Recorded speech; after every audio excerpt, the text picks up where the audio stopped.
Hey, let's make some lifting straps.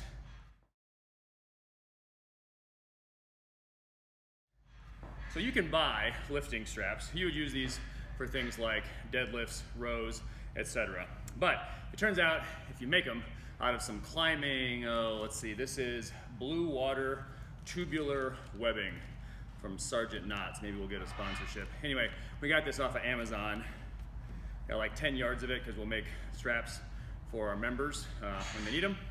You can make them really cheap. I think the last time I priced this, it was maybe like 30 cents a foot. And we're gonna use something like 4 feet altogether. And this is a very fast process.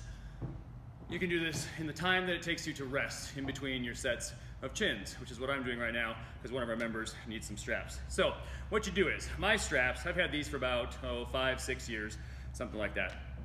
They're made out of about 2 feet each. Now I already cut these, just a regular scissors will do. And what you want to do is, after you've cut them, the ends are going to be a little bit frayed. You don't want that to continue to happen. So you get to have a little fun with fire. And you're going to burn the ends. A little bit of melting.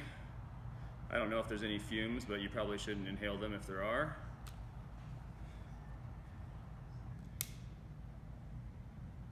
And that again will make it so that your straps, by the way, these are lifting straps or wrist straps, not wrist wraps. Wrist wraps you use for things like pressing.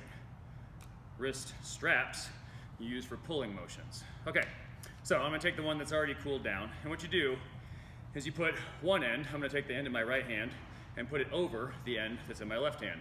Not particularly complicated. Now, I've heard a lot of people, it's out there on the internet, say that you should make a right hand strap and a left hand strap.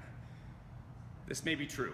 However, in practice, I have not found it to matter. Mine are made the same way for both straps. So I've got the right side over the left side. It does not matter.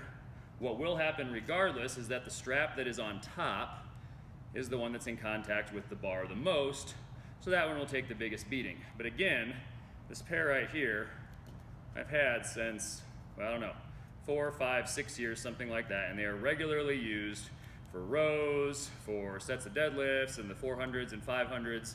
So that is not to brag by any means, but it just gives you an idea. They're gonna hold up to a lot of wear and tear, and I have no intentions of replacing them anytime soon.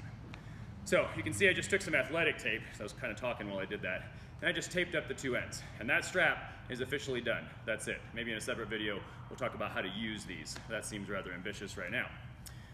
Again, right side over the left side. If you want to make a mirror pair, that's fine. You can do the left side over the right side, I guess. Again, I don't think it matters, but who knows?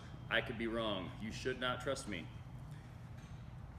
Taping it up with some athletic tape. Again, this whole thing takes a couple minutes, and you've got yourself a nice, virtually indestructible pair of lifting straps. Remember, these are used for climbing. This is 1-inch tubular webbing.